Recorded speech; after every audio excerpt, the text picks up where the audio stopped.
할렐루야. 네, 다들 식사는 맛있게 하셨나요? 저 부흥하는 교회는 찬양 템포가 빠르다고 하죠. 네, 여기 안동교회니까 찬양 템포가 상당히 빠른 것 같습니다. 그리고 전심으로 찬양하는 교회라고 합니다. 네. 그리고 또 제가 생각하는 한 가지가 더 있어요. 그것은 주일 점심이 맛있는 교회입니다. 네. 저는 오늘 안동에 와서 소고기 국밥 맛집을 하나 발견했어요. 가까운 곳에 있더라고요. 네. 너무 맛있게 오늘 식사했습니다. 이제 안동교회는 부흥하는 교회의 세 가지 요소를 다 갖춘 교회인 것 같습니다. 이렇게 역사와 전통이 깊은 예수마을 안동, 이 안동교회에 불러주신 하나님께 감사드립니다. 혹시 여러분 존 록펠러에 대해서 아시나요? 네, 록펠러는 인류 역사상 최고의 부자라고 말을 하죠.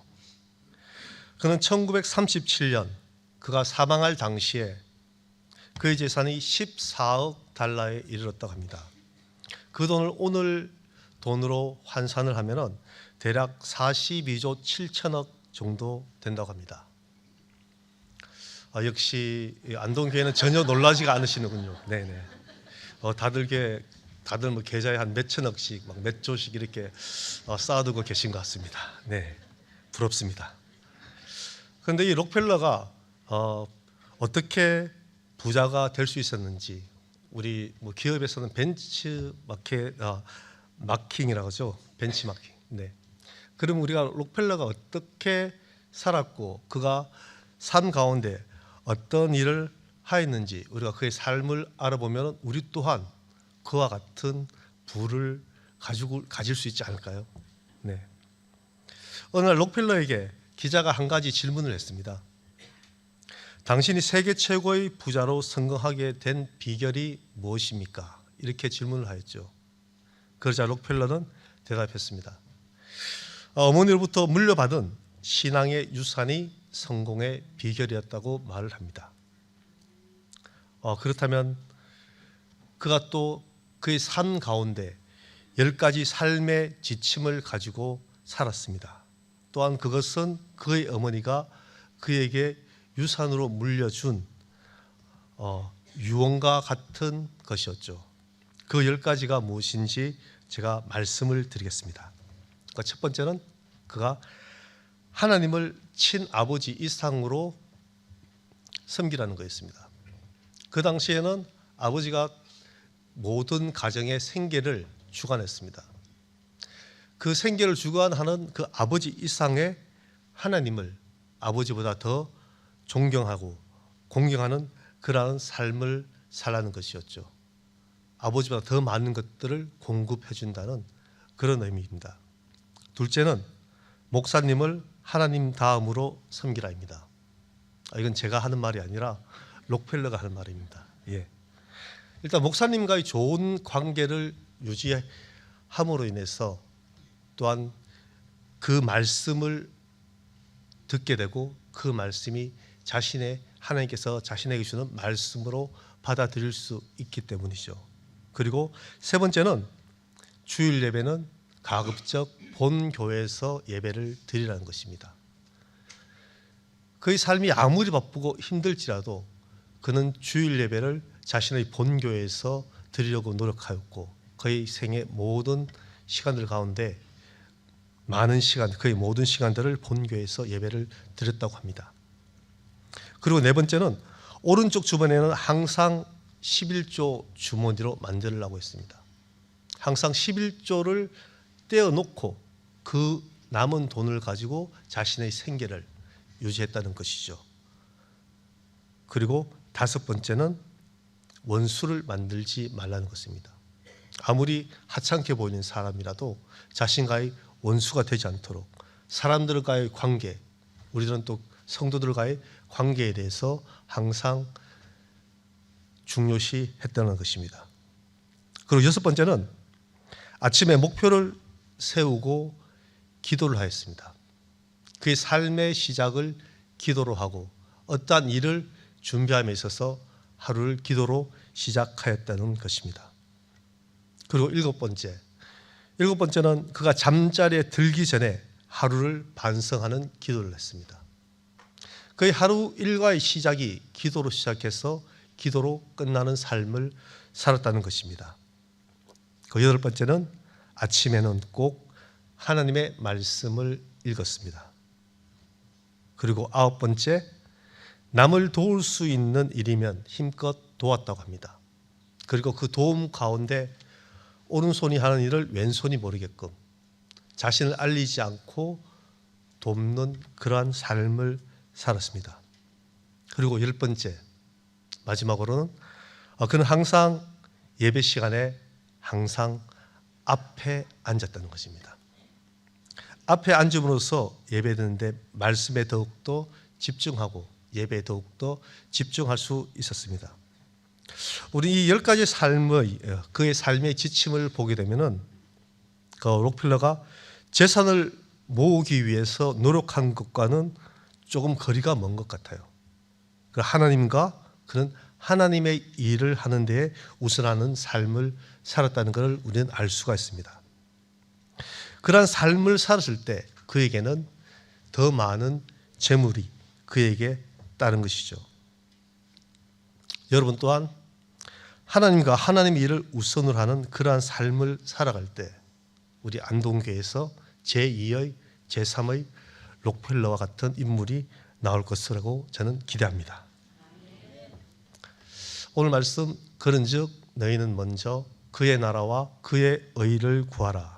그리하면 이 모든 것을 너희에게 더하시리라. 이 말씀이 개인적으로 저에게는 또 의미 있는 말씀입니다. 저를 목회자로 부르실 때 하나님께서 주신 소명과 같은 말씀입니다. 또한 오늘 이 말씀을 통해서 저는 여러분들과 함께 성도로서의 삶의 우선순위와 또한 우리에게 허락하신 주수에 대한 감사를 한번 생각해보는 시간을 가지려고 합니다. 오늘 말씀의 시작은 그런즉이라는 접속사로 시작됩니다. 우리가 말씀을 읽고 묵상하는 가운데 이 접속사의 중요성은 또한 강조하지 않을 수가 없습니다. 이 접속사, 그 접속사를 통해서 말씀의 문맥을 우리는 이해하는 데 큰 도움을 줍니다.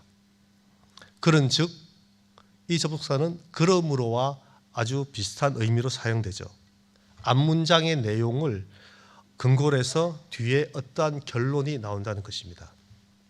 그렇다면 우리가 읽은 이 말씀을 이해하려면 앞에 어떤 말씀이 나왔는지 우리가 기본적인 배경과 그에 대한 말씀의 바탕을 우리가 알고 있으면 오늘 말씀을 좀 더 깊이 있게 알 수가 있을 겁니다.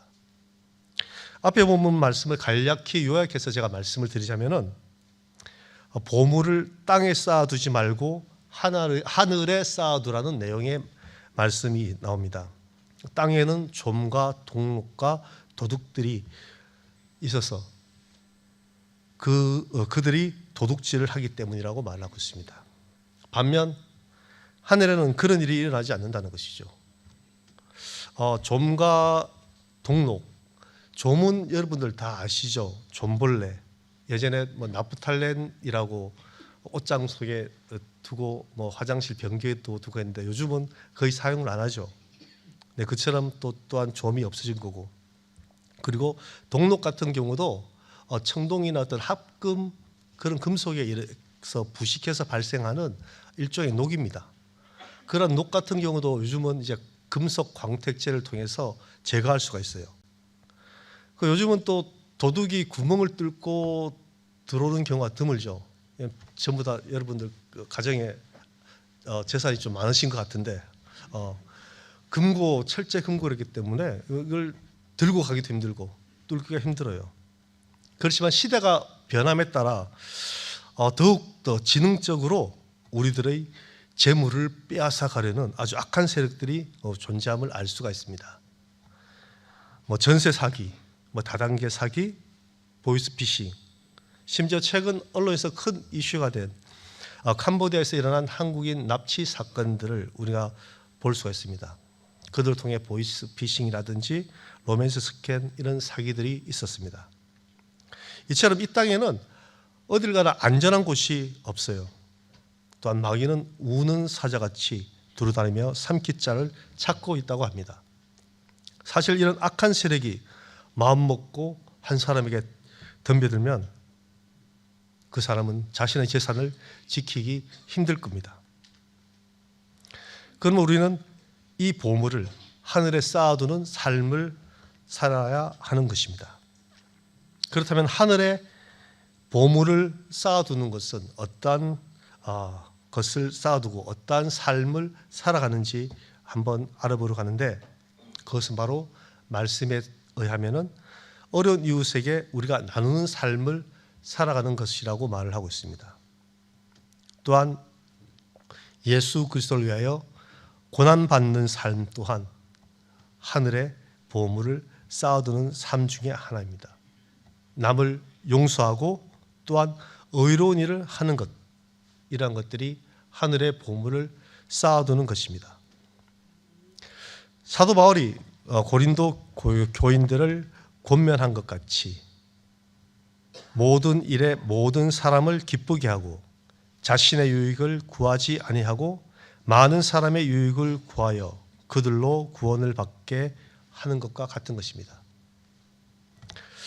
또한 24절 말씀에서는 한 사람이 두 주인을 섬기지 못할 것이라고 말씀하고 있습니다.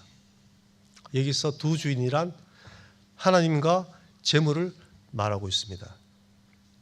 그런데 하나님과 이 재물을 동등한 위치에 두고 말을 하고 있습니다. 조금 놀라운 일이죠. 어떻게 하나님과 재물이 그런 같은 자리에 놓을 수 있을까? 전혀 놀라워하지 않은 것 같은데 저만 놀라운 것 같습니다. 24절 후반 말씀에 예수님께서는 너희가 하나님과 재물을 겸하여 섬기지 못하느니라 이렇게 말하고 있습니다.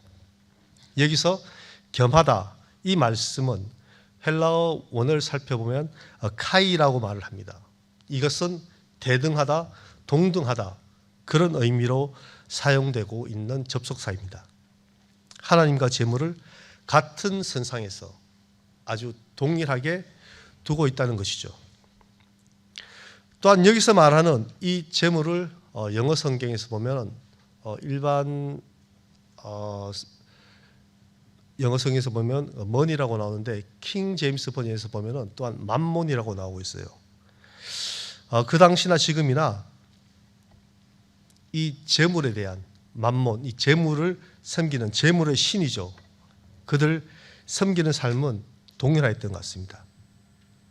또한 세상에 많은 사람들이 더 많은 재물을 모으려고 또한 재물을 모으기 위해서 살아가고 있는 것입니다.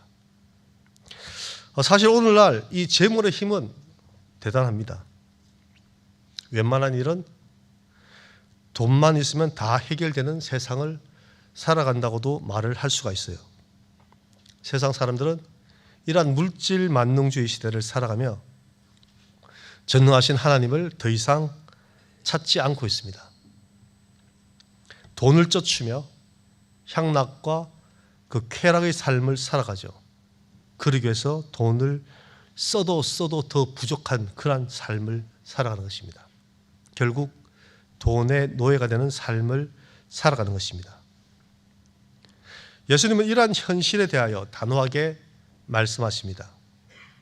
목숨과 몸이 더 중요하다고 말하는 거죠. 목숨과 몸이 무엇을 먹고 마시고 입느냐보다 더 중요하다고 앞에서 말씀을 하고 있습니다. 이것은 어떠한 우선순위에 대한 말씀이죠. 우리가 섬겨야 할 대상은 이러한 재물이 아니라 오직 하나님 한 분뿐이라는 것입니다. 그렇다면 우리가 이 재물에 대해서는 어떤 관점으로 바라보아야 할 것인가? 결론부터 말씀드리자면 재물은 섬김의 대상이 될 수가 없는 것입니다. 또한 섬김의 대상이 되어서도 안 되는 것이죠. 여러분들의 삶 속에 재물은 섬김의 대상이 되지 않기를 바랍니다. 여러분 오직 하나님만 섬김으로 주어진 재물을 잘 다스리는 지혜로운 삶을 살아가기를 원합니다. 그렇다면 하나님만 섬기는 저와 여러분이 구해야 할 것이 무엇인가? 오늘 본문 말씀에서 그의 나라와 그의 의를 구하라고 말씀하고 있습니다. 예수님이 말씀하시는 그의 나라, 그것은 하나님의 나라, 천국을 말하는 것이죠. 그렇지만 우리가 이 땅의 삶을 마감하고 천국에 가게 되죠. 그렇지만 여기서 말씀하는 이 천국이란 그 하늘의 천국보다는 예수님께서 이 땅에 오심으로 이미 이루어진 하나님의 나라를 말하는 것으로 볼 수가 있습니다. 예수 그리스도께서 바로 천국이 되시는 것이죠. 하나님의 임재와 주권이 있는 곳이 바로 하나님의 나라인 것입니다. 성령이 임재하는 곳, 그것이 하나님의 나라입니다. 오늘 저와 여러분이 예배드리는 이 공간에 성령님의 임재하심으로 하나님의 나라가 이루어지는 것입니다. 로마서 14장 17절에서 하나님의 나라는 먹는 것과 마시는 것이 아니요 오직 성령 안에 있는 의와 평강과 희락이라고 사도 바울은 말하고 있습니다. 오직 성령 안에 있는 의와 희락과 평강, 이것이 하나님 나라인 것입니다. 성령 안에서 하나님의 뜻을 따라 우리는 순종하기를 원합니다. 마음에 참된 평안과 또한 기쁨이 넘치는 하나님 나라를 함께 체험하기를 원합니다. 오늘 추수감사주일, 하나님 나라의 이 평안과 기쁨이 흘러넘치는 복된 주일이 되길 원합니다. 또한 이 예배의 시간뿐만 아니라 우리의 삶 속에서도 먼저 그의 나라와 그의 의를 구하는 삶을 살아가야 합니다. 올 한 해 우리가 추수한 것들을 이렇게 돌아보게 됩니다. 풍성한 추수에 우리는 감사드립니다. 또한 풍성한 추수가 아닐지라도 하나님께서 함께 하심으로 마음에 참된 평안과 기쁨이 넘치는 그런 감사가 이루어지길 원합니다. 그렇다면 그의 의를 구한다는 것은 무엇인가요? 여기서 말하는 의란 헬라어 원어로 디카이오시네라고 말합니다. 의로움, 의, 이렇게 해석되지만 이것을 풀어서 설명하면 하나님의 뜻에 온전히 순종하는 것을 말합니다. 하나님 보시기에 합당한 삶을 살아가는 것을 말하는 것이죠. 사도 바울은 고린도 후서와 로마서에서 이 의에 대하여 예수 그리스도를 믿음으로 말미암은 의라고 말을 하고 있습니다. 이처럼 하나님의 의는 예수 그리스도 안에서 완성되는 것입니다. 그러므로 그의 의를 구한다는 것은 나의 의를 구하는 것이 아니라 예수 그리스도의 의를 구하며 살아가는 것입니다. 하나님 말씀에 순종한 삶을 살아가는 것이죠. 또한 죽기까지 순종하신 예수님의 의를 구하는 삶을 살아가는 것입니다. 이웃을 사랑하고 사회적 약자와 소외된 계층을 섬기며 예수님의 의로운 삶을 따라 사는 것이 그의 의를 구하는 것입니다. 이러한 예수님의 삶을 우리들이 살아간다면 이 모든 것을 너희에게 더하신다고 약속하고 있습니다. 이 모든 것이란 문맥상 흐름에 따라서는 물질을 축복하여 풍족히 채운다는 것으로 받아들일 수가 있어요. 그러나 저는 개인적으로 좀 더 확대해서 해석해 보았습니다. 그것은 각자의 상황에 따라 필요로 하는 그 모든 것을 채워주신다는 것이죠. 또한 여러분의 기도 제목이 응답받는다는 것입니다. 어떻게 하면? 먼저 그의 나라와 그의 의를 구한다면 이 모든 것을 더하신다고 말씀하십니다. 그의 나라와 그의 의를 구하는 삶을 살아가기로 결심을 하잖아요. 그러면 이상하게 그 결심을 함과 동시에 우리는 기도 제목이 변하는 것을 느끼게 될 것입니다. 하나님께 늘 채워달라, 해결해달라, 주시옵소서, 주실 것을 믿습니다. 이렇게 하던 기도가 바뀌어요. 하나님, 제가 지금 이 없는 가운데도 나눌 수 있는 믿음을 달라는 기도와 감사의 기도가 흘러나오게 돼요. 이것은 저희 개인적인 간증의 일부입니다. 여러분 또한 그렇게 되길 원합니다. 이 모든 것을 더하시는 하나님을 우리는 신뢰하게 되는 것이죠.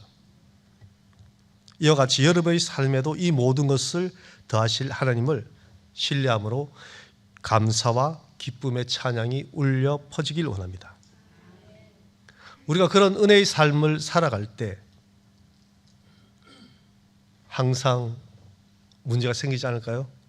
그러나 우리의 약한 육신은 또한 공경에 빠지기도 합니다.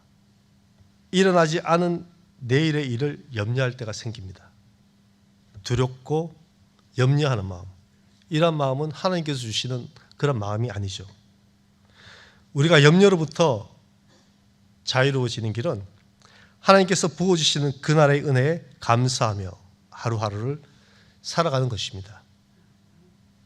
내일 염려는 내일 하시기 바랍니다. 또한 내일이 되었을 때 다시 모레의 염려는 내일 염려는 모레 하시기 바랍니다. 그런 가운데 우리는 하루의 삶 가운데 주님께서 우리에게 맡기신 일에 충성하는 그러한 삶을 저와 여러분이 살아가길 원합니다.